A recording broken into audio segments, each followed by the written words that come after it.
حسبنا الله ونعم الوكيل، نعم المولى ونعم النصير، لا حول ولا قوة إلا بالله العلي العظيم. أعوذ بالله من الشيطان الرجيم. بسم الله الرحمن الرحيم.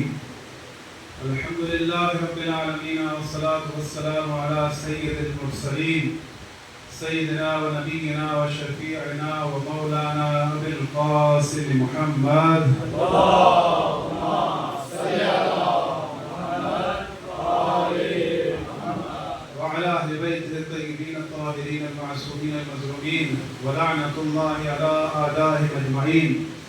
أما بعد، فقد قال الله تبارك وتعالى في محكم كتابه المبين. بسم الله الرحمن الرحيم. ومن يشاقق الرسول من بعد ما تبين له الهدى ويتبع غير سبيل المؤمنين نوله ما تولى ونصله جهنم وساءت مصيرا. صدق الله العلي العظيم. صلوات پڑھیں پر محمد و آل محمد.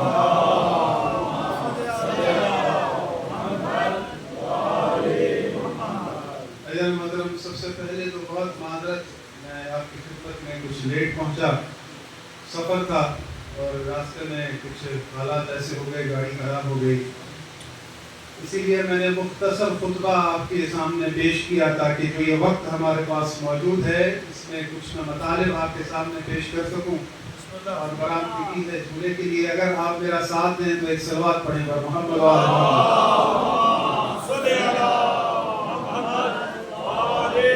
محمد. تھوڑا سا آگے تشریف لیں. مجھے ایسا محسوس ہو رہا ہے آپ بکھرے ہوئے بیٹھے ہیں. ادا پر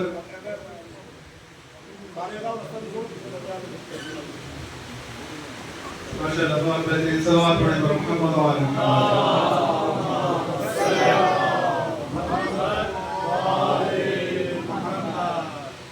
محترم، یہاں 5 مجالس جاری ہے. میری 3 روزہ مجالس ہیں اور اس مجالس کا عنوان میں نے رکھا ہے مومن اور امیر المومنین. اور آپ کے سامنے جو سرنامہ کرام میں نے آیت پیش کی ہے وہ ہے سورہ نساء کی آیت نمبر 115، جس میں اللہ رب العالمین فرماتا ہے کہ وَمَن يُشَاقِقِ الرَّسُولَ مِن بَعْدِ مَا تَبَيَّنَ، جو بھی سیدھا رستہ معلوم ہونے کے بعد، حق بات معلوم ہونے کے بعد میرے رسول کی مخالفت کرے گا. وَيَتَّبِعْ غَيْرَ سَبِيلِ الْمُؤْمِنِينَ، اور مومنین کی سبیل کے سوا کسی اور سبیل پر چلے گا، کسی اور راہ پر چلے گا. وَيَتَّبِعْ غَيْرَ سَبِيلِ الْمُؤْمِنِينَ نُوَلِّهِ مَا تَوَلَّى وَنُصْلِهِ جَهَنَّمَ، تو جس سبیل پر وہ چلے گا ہم چلنے دیں گے اور روز محشر اسے جہنم میں ڈال دیں گے. وَسَاءَتْ مَصِيرًا، اور جہنم بڑی بری جگہ ہے. ایھا محترم، آیت پر غور کیجئے گا کہ اللہ رب العالمین یہ فرما رہا ہے کہ جو بھی سیدھا رستہ معلوم ہونے کے بعد، حق بات معلوم ہونے کے بعد میرے رسول کی مخالفت کرے گا، میرے محمد کی مخالفت کرے گا اور سبیل مومنین کے سوا کسی اور سبیل پر چلے گا تو میں اسے چلنے دوں گا اور روز محشر اسے جہنم میں ڈال دوں گا. اب پہلا مرحلہ آیت میں یہ ہے کہ اللہ رب العالمین یہ فرما رہا ہے کہ جو بھی میرے رسول کی مخالفت کرے گا سیدھا رستہ معلوم ہونے کے بعد، یعنی اس کے بعد حق واضح ہو چکا، اس کے سامنے ہر چیز واضح ہو چکی، اس کے بعد بھی جو رسول کی مخالفت کرے اور سبیل مومن کے سوا کسی اور سبیل پر چلے تو جس سبیل پر وہ چلے گا میں چلنے دوں گا. ایک تو رسول کی مخالفت ہے، دوسرا اللہ رب العالمین کہہ رہا ہے کہ سبیل مومن سے ہٹ کر کسی سبیل پر چلے گا تو پتہ چلا کہ یہ کوئی ایسی سبیل ہے جس پر اللہ کی مہر لگی ہے اور اس سبیل کا کوئی وارث ہے، اس سبیل کا کوئی امیر ہے کہ جس پر مہر لگی ہے کہ جو بھی اس مومن کی سبیل کے سوا کسی اور سبیل پر چلے گا تو اللہ اسے قبول نہیں کرے گا. اللہ اس رستے کے سوا کسی اور رستے کو قبول نہیں کرے گا. یعنی اللہ رب العالمین ایک فرد ایسا ہے جو رسول کے بعد جسے اپنی سبیل قرار دے رہا ہے. یعنی اس سبیل پر اللہ کی مہر لگی ہے، اگر جو اس سبیل پر ہوگا تو وہ راہ جنت کی طرف جائے گا، جو اس سبیل سے ہٹے گا وہ راہ جہنم کی طرف جائے گا، اور اللہ اسے روکے گا بھی نہیں، کوئی زبردستی نہیں کرے گا۔ تو پتہ چلا کہ یہ سبیل ایسی ہے، اس کا اگر کوئی امیر ہے تو وہ ذات، اگر کوئی ہے یا ہو سکتی ہے تو وہ ذات امیر المومنین علی ابن ابی طالب ہی ہو سکتا ہے۔ میں تھکا ہوا ہوں، لیکن آپ لوگوں کا ساتھ اگر ہوگا تو میں آسانی سے اپنی بات پہنچا سکوں گا۔ یہ مطالب ایسے ہیں، خاص مطالب ہیں۔ اب اللہ رب العالمین نے فرما رہا ہے، میں سوال کر رہا ہوں، آیت پڑھی ہے میں نے، آیت کا نمبر بھی بتایا ہے۔ دو طرح کے گروہ ہیں دنیا کے اندر، ایک وہ ہیں جو اللہ کی سبیل پر ہیں، اور ایک وہ ہیں جو اللہ کی سبیل پر نہیں ہیں۔ اب جو اللہ کی سبیل پر ہے، ہمیں کیسے پتہ چلے کہ یہ اللہ کی سبیل پر ہے یا نہیں ہے؟ رسول اللہ کے بعد لوگ کہتے ہیں کہ مسند رسول کا انتخاب لوگ کریں گے، اور ہم یہ کہتے ہیں شیعان علی کہ مسند رسول اللہ کا انتخاب ہم لوگ نہیں کریں گے بلکہ وہ ذات کریں گی۔ اس کے رسول کی مسند پر کون آئے گا، یہ فیصلہ خود رسول ہی نہیں کر سکتے، بلکہ اس کا فیصلہ وہ ذات پروردگار عالم ہی کر سکتی ہے۔ اللہ رب العالمین کہہ رہا ہے کہ جو مومن کی سبیل کے سوا کسی اور سبیل پر چلے گا تو اس کا ٹھکانہ جہنم ہے۔ نوجوان اب سب یہاں موجود ہیں، آپ تمام مومنین موجود ہیں، سوال میں دے رہا ہوں، سوال کرنا ہے آپ نے۔ سوال یہ ہے کہ ایک سبیل وہ ہے جس سبیل پر حسین چل رہے تھے، ایک راہ وہ ہے جس راہ پر حسین چل رہے تھے، اور ایک راہ وہ ہے جس راہ پر یزید تھا اور یزید کے ساتھی تھے۔ اللہ کہہ رہا ہے کہ جو میرے رسول کی مخالفت کرے گا اور سبیل مومنین کے سوا کسی اور سبیل پر چلے گا، سوال میں آپ کو دے رہا ہوں، لوگ ہم سے سوال کرتے ہیں، اب ہمارا وقت ہے سوال کرنے کا، اب ہم سوال کریں گے، یہ ہمارا دور ہے سوال کرنے کا، ہمارا دور ہے دلیل پوچھنے کا۔ سوال یہ ہے کہ اگر آپ میں جرت ہے تو اتنا بتا دیں کہ جو مومنین کی سبیل ہے اس سبیل پر حسین ہے یا یزید ہے؟ اگر حسین ایک سبیل پر چل رہے ہیں اور اگر وہ سبیل مومنین ہی ہے تو اب آپ فیصلہ کریں، اگر آپ حسین کو سبیل پر مانتے ہیں جو مومنین کی سبیل ہے، اور جو حسین کی مخالفت کر رہا ہے، جو حسین سے بیعت طلب کر رہا ہے، وہ سبیل مومن پر نہیں ہے، کیونکہ تعداد معیار نہیں ہے کہ کوئی یہ معیار رکھے کہ جہاں اکثریت ہو، جہاں تعداد زیادہ ہو، حق وہاں پر ہے۔ میں نے پچھلی مجالس میں آپ کے سامنے یہ چیزیں واضح کی تھی، کچھ مطالب اس مجالس میں نے آپ کے سامنے واضح کرنے ہیں تاکہ جو ہمارے نوجوان یہاں آ کر بیٹھتے ہیں انہیں عقائد کی ایک کلاس مل جائے۔ یہ مجالس ہماری ہے ہی ہماری یونیورسٹی، یہی ہمارا کالج ہے، یہی ہمارا اسکول ہے۔ ایک صلوات پڑھیں پر محمد وآلہ۔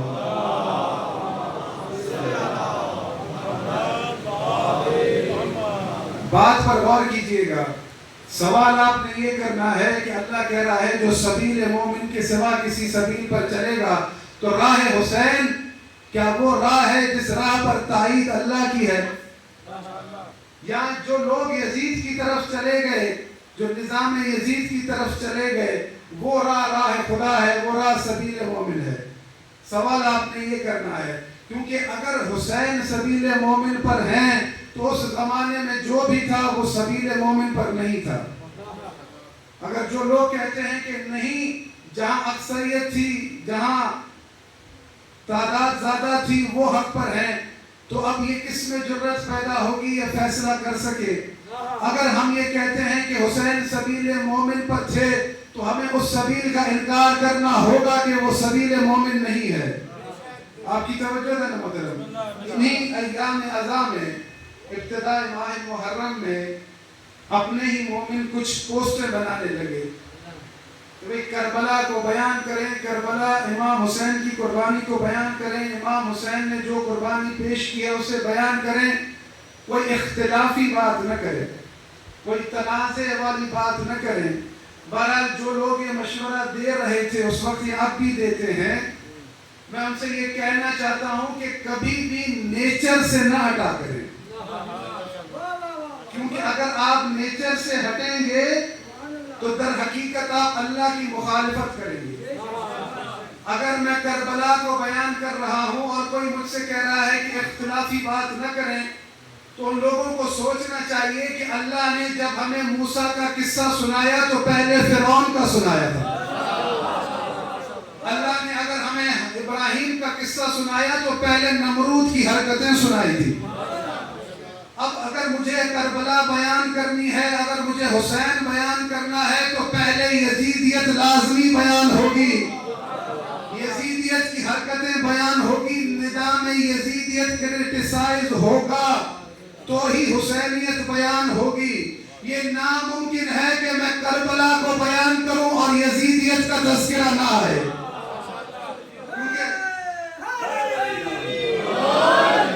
یہ ناممکن اور محال ہے کہ کربلا کو کوئی بیان کرے اور یزیدیت کا تذکرہ نہ آئے۔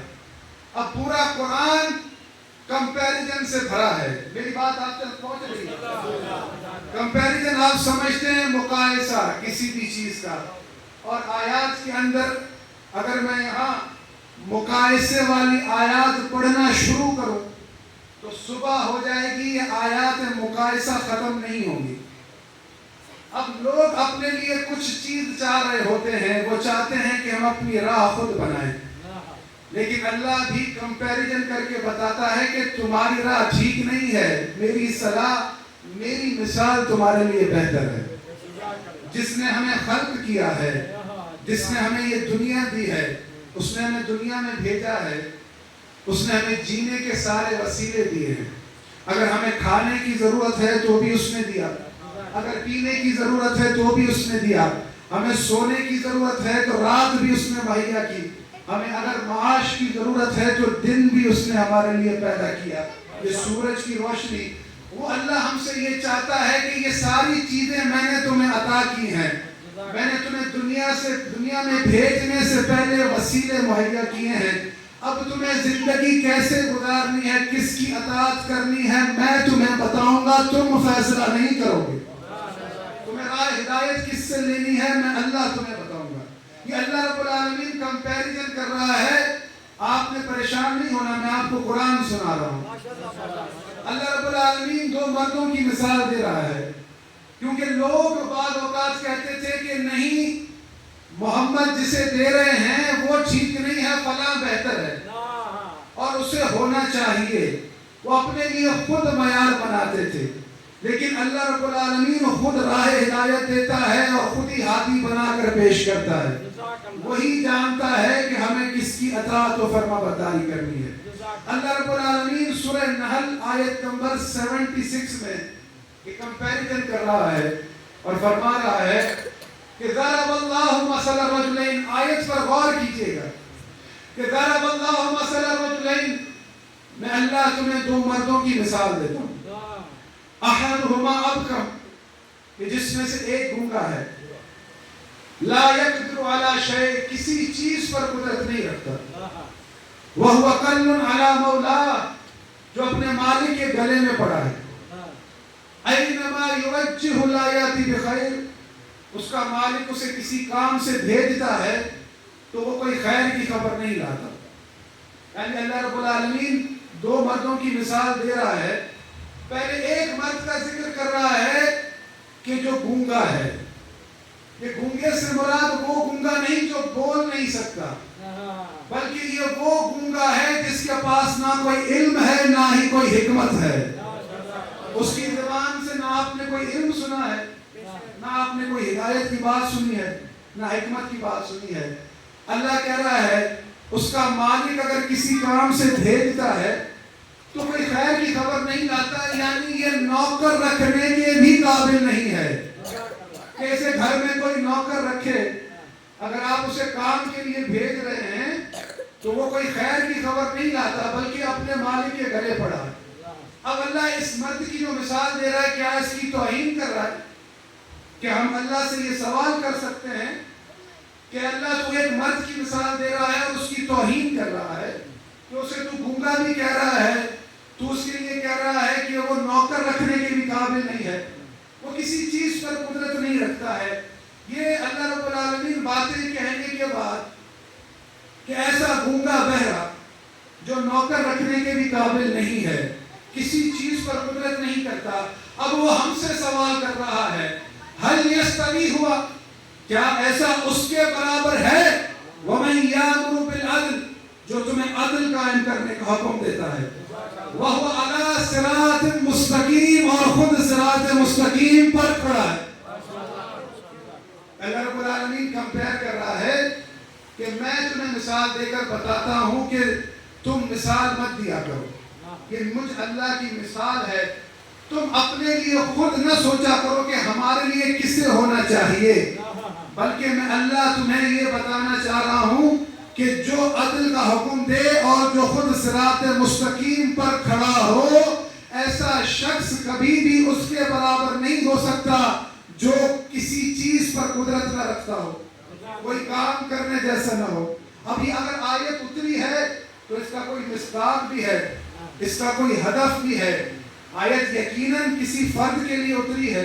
آپ کی توجہ دینا مطلب کہ کوئی تو ایسا ہے جسے اللہ ممتاز کر رہا ہے اور ہم سے پوچھ رہا ہے، تمام انسانوں سے پوچھ رہا ہے کہ تم یہ مجھے بتاؤ کہ ایک شخص جو نوکر رکھنے کی بھی قابل نہیں اور ایک شخص جو تمہیں عدل قائم کرنے کا حکم دیتا ہے اور خود صراط مستقیم پر کھڑا ہے، یہ دونوں برابر ہیں؟ نہیں ہو سکتے۔ بات پہنچ گئی جانے محترم۔ آیت کی تفسیر میں حدیث موجود ہے، نہ فقط شیعوں نے لکھی، اہل سنت نے بھی لکھی۔ آپ تفاسیر پڑھ لیں، کسی کو بھی حوالہ چاہیے میں دینے کے لیے تیار ہوں۔ رسول اللہ مسجد نبوی سے موجود ہیں، مسجد نبوی سے نکلے ہیں، مسجد نبوی کے دروازے پر پہنچے ہیں، حضرت عبداللہ ابن مسعود آئے ہیں رسول اللہ کے پاس، کہا یا رسول اللہ میرا ایک سوال ہے۔ رسول اللہ مسجد نبوی کے دروازے پر ہیں، حضرت عبداللہ ابن مسعود سوال کر رہے ہیں۔ سوال کیا کیا؟ یا رسول اللہ، اللہ رب العالمین فرماتا ہے کہ ان ربی علی صراط مستقیم، اے محمد تمہارا رب صراط مستقیم پر ہے، اللہ صراط مستقیم پر ہے مجھے معلوم ہے۔ دوسرا اللہ نے آپ کے لیے کہا کہ یاسین والقرآن الحکیم انک لمن المرسلین علی صراط مستقیم، کہ اے محمد آپ میرے رسول ہیں اور صراط مستقیم پر ہیں۔ اللہ رب العالمین نے انبیاء کے لیے کہا کہ ہم نے ابراہیم کو صراط مستقیم کی طرف ہدایت کی، ہم نے نوح کو صراط مستقیم کی طرف ہدایت کی، ہم نے موسیٰ کو صراط مستقیم کی طرف ہدایت کی۔ کسی نبی کے لیے نہیں کہا کہ وہ صراط مستقیم پر ہے۔ اگر نبیوں میں کسی کے لیے کہا تو حضرت محمد مصطفیٰ کے لیے کہا کہ وہ صراط مستقیم پر ہے، لیکن ایک تیسرا فرد ایسا ہے جسے اللہ کہہ رہا ہے کہ یہ صراط مستقیم پر ہے اور جو تمہیں عدل قائم کرنے کا حکم دیتا ہے۔ حضرت عبداللہ ابن مسعود رسول اللہ سے پوچھ رہے ہیں یا رسول اللہ، اللہ صراط مستقیم پر ہے ہمیں پتا ہے، آپ صراط مستقیم پر ہیں ہمیں پتا ہے، یہ تیسرا کون ہے جسے اللہ قرآن میں کہہ رہا ہے کہ یہ صراط مستقیم پر ہے اور جو تمہیں عدل قائم کرنے کا حکم دیتا ہے؟ اس تیسرے فرد کو میں جاننا چاہتا ہوں کہ یہ تیسرا کون ہے جو صراط مستقیم پر ہے۔ تو جب حضرت عبداللہ ابن مسعود نے سوال کیا کہ یہ تیسرا کون ہے جو صراط مستقیم پر ہے، تو رسول اللہ نے جواب نہیں دیا بلکہ بات کو بدل دیا۔ حضرت عبداللہ ابن مسعود سے سوال کیا عبداللہ طبیعت کیسی ہے؟ انہوں نے جواب دیا الحمدللہ اللہ کا شکر ہے، اور سناؤ سب خیریت ہے؟ انہوں نے جواب دینا شروع کیا۔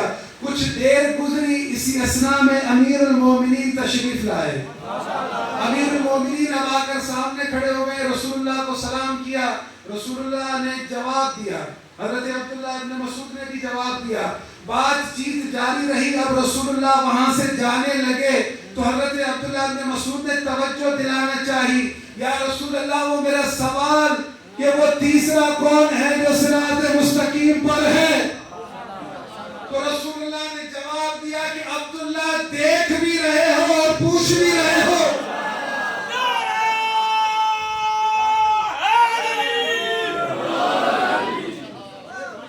دیکھ بھی رہے ہو اور پوچھ بھی رہے ہو کہ صراط مستقیم پر کون ہے؟ یہی تو ہے علی ابن ابی طالب جو میرے بعد صراط مستقیم پر ہے، جو صراط مستقیم پر ہے اور جو تمہیں عدل قائم کرنے کا حکم دیتا ہے۔ یہی تو وہ ہے جو سبیل مومن کا امیر ہے، یہی تو وہ ہے جو چلتا ہے تو حق جڑتا ہے۔ اسی لیے رسول اللہ نے فرمایا تھا کہ یا اللہ حق کو ادھر موڑ دے جہاں علی چلے۔ یہ فقط حدیث نہیں ہے کہ رسول اللہ نے حضرت عمار سے کہا کہ عمار میرے بعد فتنے ہوں گے، اگر ساری دنیا ایک طرف جا رہی ہو اور اکیلا علی ایک طرف جا رہا ہو تو علی کے پیچھے چلنا۔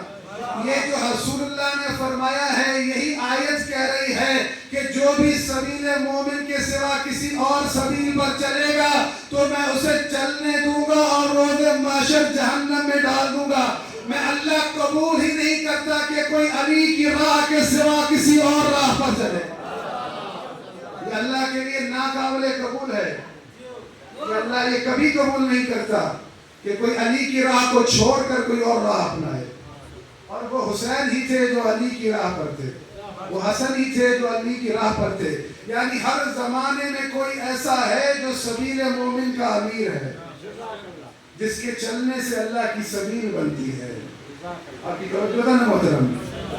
یعنی یہاں تک آپ کو پہنچانے کا مقصد یہ ہے کہ جو راہ اللہ نے ہمیں دی ہے اس راہ کو در حقیقت معرفت کے ساتھ پہچاننا ہی ہماری سب سے بڑی آزمائش ہے۔ آپ کی توجہ ہے نا محترم؟ اگر اس دنیا میں ہم نے صراط مستقیم کو نہیں اپنایا، اس فرد کو نہیں اپنایا جو سبیل مومن کا امیر ہے، اس راہ کی شناخت نہیں کی تو ہماری معاشر اچھی نہیں ہے، ہماری معاشر بہت بری ہے۔ میں نے پچھلے سال بھی کچھ قیامت کے قصے آپ کو سنائے تھے کہ جب روز محشر برپا ہوگا تو کیا ہوگا۔ یعنی یہاں تک آیات موجود ہیں کہ سورہ فاطر میں اللہ رب العالمین فرماتا ہے کہ جو لوگ سبیل مومن کے سوا کسی سبیل پر چلتے ہیں اور اپنے لیے خود کسی کو بناتے ہیں ان کا انجام کیا ہوگا۔ اور وہ کیا کہیں گے اللہ رب العالمین سے کہ وَقَالُوا رَبَّنَا، اے ہمارے رب، اِنَّا أَطَعْنَا سَادَتَنَا، ہم نے اپنے بڑوں کی، اپنے پیروں کی، اپنے اماموں کی پیروی کی جن کو تو نے نہیں بنایا تھا۔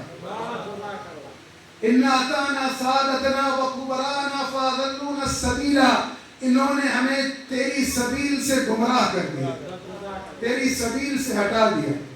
اب کیا کہیں گے اللہ رب العالمین سے، کیا التجا کریں گے؟ ربنا آتہم ضعفین من العذاب والعنہم لعنا کبیرا، اے ہمارے اللہ آج ان کو دگنا عذاب کر اور آج ان پر بڑی لعنت کر۔ پریشان نہیں ہو رہے؟ کیا کہیں گے کہ انہوں نے ہمیں تیری سبیل سے گمراہ کر دیا، آج جو ان پر بڑی لعنت کر۔ میں کوئی آپ کو خیال نہیں سنا رہا، میں آپ کو قرآن سنا رہا ہوں کہ قرآن یہ کہہ رہا ہے کہ لوگ کہیں گے اللہ سے کہ تو آج ان پر بڑی لعنت کر۔ تو اللہ رب العالمین کہے گا کہ جب دنیا میں چھوٹی کرنی تھی، ان سے تعلق توڑنا تھا، تب تم نے توڑا نہیں، اب مجھ سے کہتے ہو کہ آج کے دن میں ان پر بڑی لعنت کروں، اور ان پر تو بڑی لعنت ہے ہی کہ آج ان کے لیے بڑے دن کا عذاب ہے۔ لیکن تمہیں کیا ہوا تھا کہ تم نے میری سبیل کو چھوڑ دیا۔ ایدن محترم، دین خدا مذاق نہیں ہے۔ اگر کوئی شخص رسول اللہ کی 99% باتیں قبول کرتا ہو اور 1% بات قبول نہ کرتا ہو تو آپ اس کے لیے کیا رائے قائم کریں؟ یعنی اللہ یہ ہرگز قبول نہیں کرے گا کہ جو 99 باتیں محمد کی مانتا ہو، ایک نہ مانے تو میں اسے درگزر کر دوں گا۔ بلکہ اللہ رب العالمین کیا چاہتا ہے کہ میرے محمد کے آگے تسلیم ہو جاؤ، جو میرا محمد دے اسے لے لو اور جس چیز سے روکے رک جاؤ۔ آپ کو رسول اللہ نے کیا دیا تھا؟ کیا رسول اللہ نے یہ کہا تھا کہ میرے بعد یزید کو بنا لینا؟ یا رسول اللہ نے یہ کہا تھا ترکت فیکم الثقلین کتاب اللہ و اہل بیت عترتی، کہ میں تمہارے درمیان قرآن اور اہل بیت چھوڑے جا رہا ہوں، اگر ان سے متمسک رہو گے تو کبھی گمراہ نہ ہوگے۔ ان میں سے نہ کوئی افضل ہو سکتا ہے، نہ ان جیسا علم کسی کے پاس ہے، نہ ان جیسی حکمت کسی کے پاس ہے۔ لیکن افسوس کی بات ہے کہ ان شخصیتوں سے پڑھ کر لوگ غیروں کو فضیلت دیتے ہیں۔ آیت پر غور کیجئے گا، بس اپنی آخری آیت سنا رہا ہوں آج کی، انشاءاللہ موضوع کو کل شروع کریں گے، وقت ہمارے پاس بہت کم ہے۔ اللہ رب العالمین ہم سے کہہ رہا ہے، میں نے آپ کے سامنے موضوع کیا شروع کیا ہے؟ مومن اور امیر المومنین۔ ان دنوں میں ہم خود کو بھی پہچانیں گے اور اپنے امیر کو بھی پہچانیں گے۔ اللہ رب العالمین ہم سے کیا کہہ رہا ہے کہ میں اللہ تمہیں کیا کہتا ہوں؟ واللہ یدعو الی دار السلام، میں اللہ تمہیں دار السلام کی طرف دعوت دیتا ہوں۔ واللہ یدعو الی دار السلام ویہدی من یشاء الی صراط مستقیم، اور میں جسے چاہتا ہوں صراط مستقیم کی طرف ہدایت کرتا ہوں۔ اللہ ہم سے کہہ رہا ہے، یہ آیت جب اتری تھی تو اس وقت رسول اللہ کی جماعت ان کے سامنے تھی۔ اللہ ہم سے یہ کہہ رہا ہے کہ میں تمہیں دار السلام کی طرف دعوت دیتا ہوں کہ دار السلام کی طرف آؤ۔ امام جعفر صادق علیہ السلام سے پوچھا گیا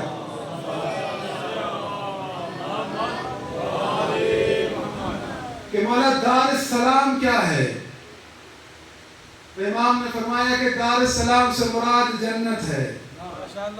اللہ رب العالمین تم لوگوں کو جنت کی دعوت دے رہا ہے کہ ایفرٹ کرو، کوشش کرو، میرے رسول کی اطاعت و فرما برداری کرو۔ یہ دعوت تمہیں دے رہا ہوں جنت کی کہ اپنی کوششیں کر کے جنت کو حاصل کرو۔ یعنی ہم سب لوگ بلائے جا رہے ہیں، ہمیں انویٹیشن کارڈ قرآن میں اللہ رب العالمین نے آیت دی ہے کہ میں اللہ تمہیں دعوت دیتا ہوں اس گھر کے لیے جو سلامتی کا گھر ہے۔ اللہ رب العالمین ہمیں اس گھر کے لیے دعوت دے رہا ہے، یہ ہم اس زمانے کے لوگ ہوں یا اس زمانے کے لوگ ہوں، ان سب کو اللہ رب العالمین کہہ رہا ہے کہ میں تمہیں دعوت دیتا ہوں کہ دار السلام کی طرف آؤ، اس کے حصول کی کوشش کرو۔ اس کا حصول کیسے ممکن ہے؟ محمد و آل محمد کی اطاعت و فرما برداری۔ ہم لوگوں کو دعوت دی جا رہی ہے کہ تم جنت کی طرف آؤ، اس کو حاصل کرنے کی کوشش کرو۔ ہمیں اب نہیں بھولنا چاہیے کہ ہم جنت کی طرف بلائے جا رہے ہیں، تو کوئی ایسا ہے جسے اللہ نے جنت و حریر جنت لکھ کر دے دی ہے، کوئی ایسا ہے کہ جسے اللہ نے جنت کی سرداری دے دی ہے، تو جسے اللہ نے جنت کی سرداری دے دی ہے اور جس سے اللہ دعوت دے رہا ہے، یہ دونوں برابر نہیں ہو سکتے۔ یعنی کوئی مقابلہ ہی نہیں ہے کہ جن کے پاس جنت کی وراثت ہے۔ ہم دعوت دے کر بلائے جا رہے ہیں، اور وہ کون ہے کہ رسول اللہ کا فرمان ہے الحسن والحسین سیدا شباب اہل الجنہ، حسن و حسین جنت کے جوانوں کے سردار ہیں۔ فاطمہ سیدۃ النساء العالمین، میری بیٹی جنت کی عورتوں کی سردار ہے۔ اور امیر المومنین کے لیے کیا فرمایا؟ یا علی انت قسیم الجنت والنار، تو جنت اور جہنم کا تقسیم کرنے والا ہے۔ اللہ رب العالمین نے سورہ مریم میں فرمایا کہ تلک الجنت التي نورث من عبادنا من كان تقیا، میں اپنی جنت کا وارث اسے بناؤں گا جو سب سے بڑا متقی ہے۔ آیت یہ کہہ رہی ہے کہ اللہ اسے جنت کی وراثت دے گا جو سب سے بڑا متقی ہے۔ آیت قرآن میں اتر گئی ہے، اب جنت کی مالکیت کون لوگوں کو بتا رہا ہے؟ محمد مصطفیٰ بتا رہے ہیں، تو پتہ چل گیا حسن حسین سے بڑا کوئی متقی نہیں ہے، فاطمہ الزہرا سے کوئی بڑا متقی نہیں ہے، امیر المومنین سے بڑا متقی کوئی نہیں ہے۔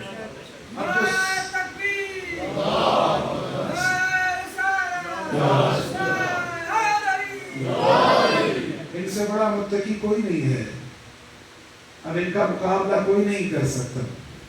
کہ اللہ رب العالمین یہ فرما رہا ہے کہ میں جنت کی وراثت اسے دوں گا کہ جو سب سے بڑا متقی ہے، جسے جنت کی وراثت ملی ہو اور یزید جیسا اس سے بیعت طلب کرے اسی لیے امام نے کہا تھا کہ مجھ جیسا یزید جیسے کی بیعت نہیں کر سکتا، کیونکہ امام وہ ہیں کہ جو تقوی کے اعلیٰ معیار پر ہیں۔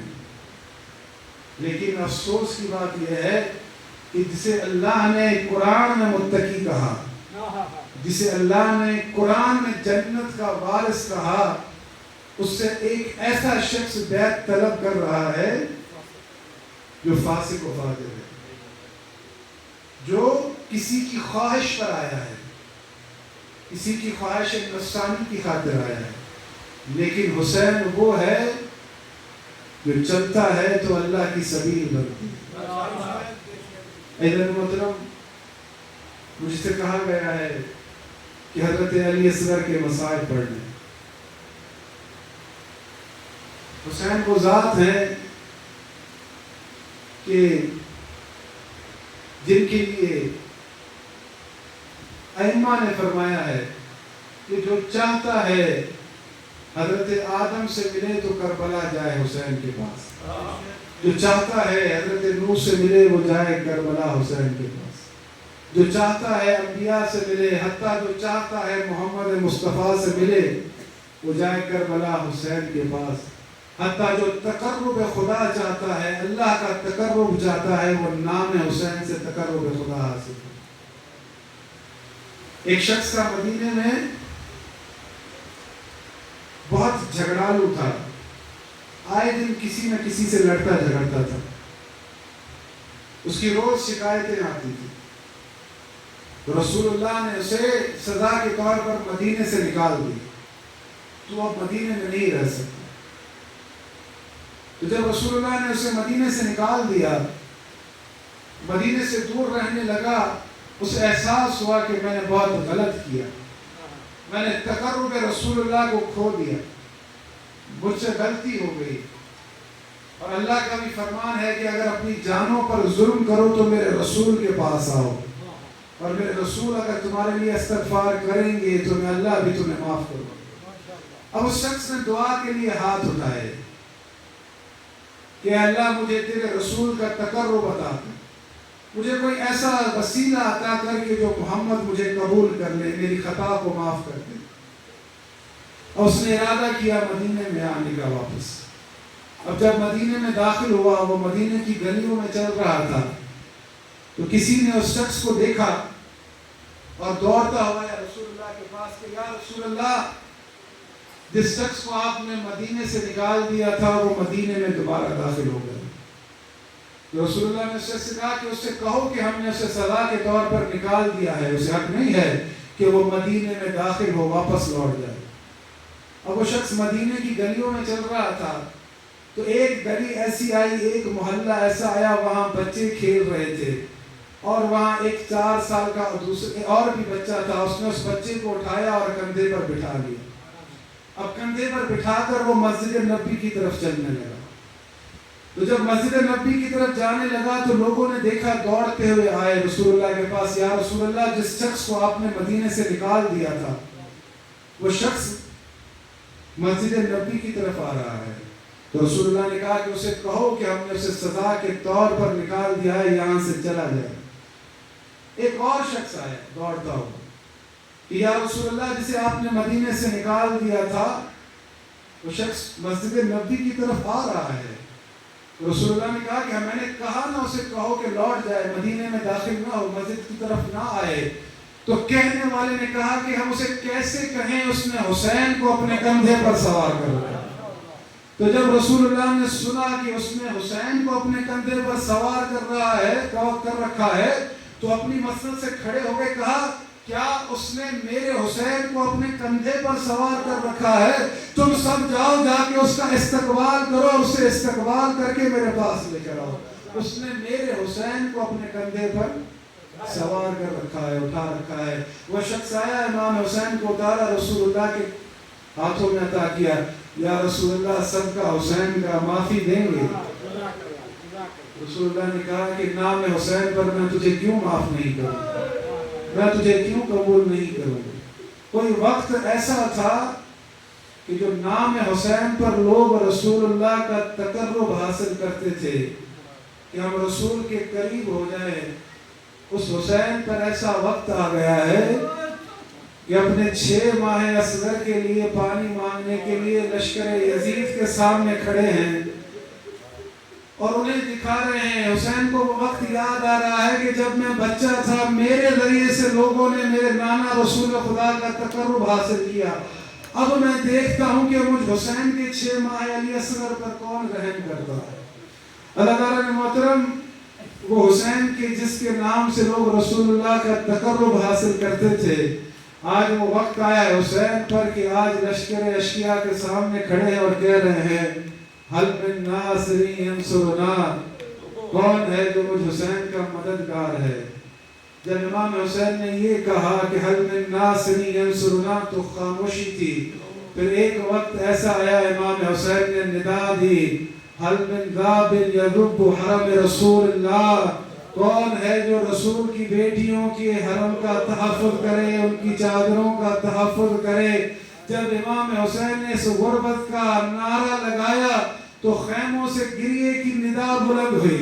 امام حسین خیموں کی طرف آئے، بی بی زینب سے کہا کہ زینب میں حسین ابھی زندہ ہوں اور تم ابھی سے کیوں گریہ کر رہی ہو؟ تو بی بی زینب نے کہا کہ نہیں میرے بھائی حسین، ہم نے اس وجہ سے گریہ نہیں کیا. جب آپ نے اپنی غربت کا نعرہ لگایا اور یہ کہا کہ کون ہے جو رسول اللہ کی بیٹیوں کے پردے کی حفاظت کرے، تو علی اصغر نے مچلنا شروع کیا اور خود کو جھولے سے گرا دیا ہے. ہم اس بات پر گریہ کر رہے ہیں کہ علی اصغر آپ کی اس مظلومیت پر رو رہے ہیں، علی اصغر آپ کی اس مظلومیت پر تڑپ رہے ہیں. تو جب امام حسین نے یہ سنا تو سمجھ گئے کہ ابھی ایک اور قربانی رہتی ہے. اللہ تعالیٰ نے محترم امام حسین نے بی بی زینب سے کہا کہ زینب جاؤ رباب کو دوسرے خیمے میں لے جاؤ. امام حسین نے حضرت علی اصغر کو کفن کی طرح ایک سفید کپڑے میں ڈھانپ دیا اور اپنی عبا میں چھپا کر خیمے سے نکلے. جب نکل رہے تھے تو ایک 4 سالہ بی بی سکینہ وہاں موجود تھی. پکار کر کہا بابا علی اصغر کو کہاں لے کر جا رہے ہیں؟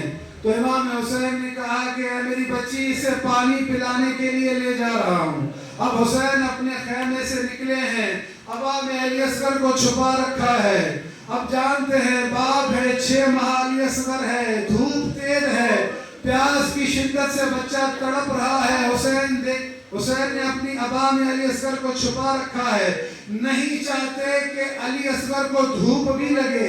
اب ایک وقت ایسا آیا کہ لشکر اشقیاء کے لوگوں نے کہے لگائے اور کہا کہ اب حسین قرآن لے کر آئے ہیں، قرآن کو اپنی عبا میں چھپا کر لائے ہیں اور ہم سے کہیں گے یہ قرآن کا واسطہ ہے اور مجھے پانی دے دو تو ہم اس بات کو نہیں مانیں گے.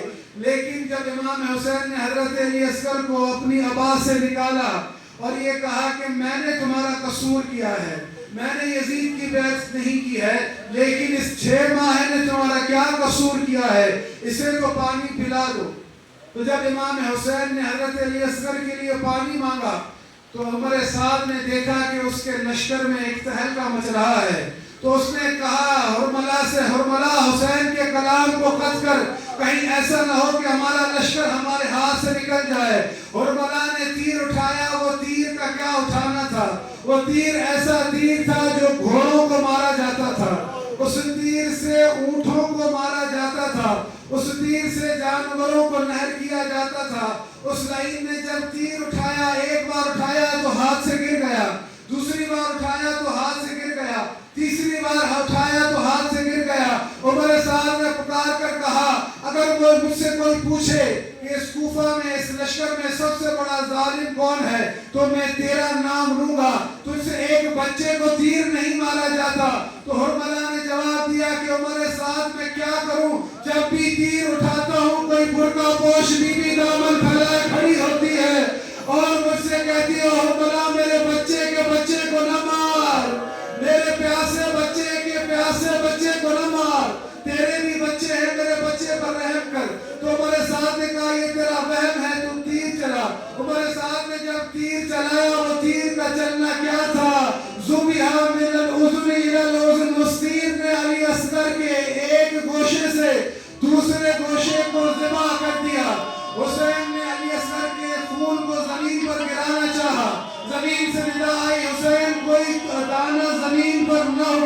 بار یہ خون زمین پر آیا. حسین نے علی اصغر کے خون کو آسمان کی طرف پھینکنا چاہا.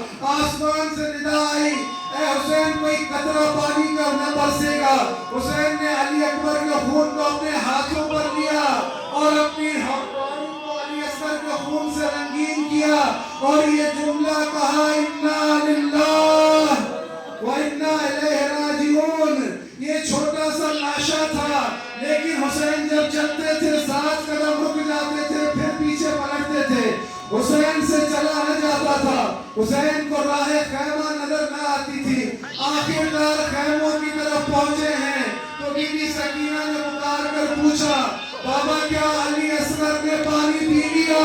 تو حسین نے جواب دیا ہاں سکینہ, علی اصغر کی ایسی پیاس بجھی ہے کہ اب علی اصغر کبھی پیاس کے لیے پانی نہیں مانگے گا, اب کبھی علی اصغر پیاس کے لیے نہیں روئے گا.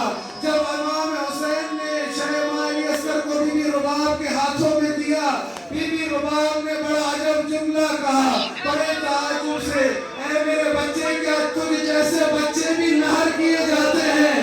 نہر تو اونٹوں کو کیا جاتا ہے. اگر محترم امام حسین نے نہیں چاہا کہ یہ لاشا پامال ہو, خیموں کے پیچھے لے گئے, ایک قبر کھودی اپنی تلوار سے. خدا نہ کرے کہ کسی باپ پر ایسا وقت آئے کہ وہ اپنے 6 ماہ کے لیے قبر کھودے, صرف اسی لیے چاہا کہ یہ لاشا پامال نہ ہو. حسین نے جب قبر کو کھودا, کھودنے کے بعد علی اصغر کو دفن کیا اور مٹی کو ڈال دیا. جب روز عاشور گزر چکی, سب سروں کو نیزوں پر بلند کر دیا تو ایک نئی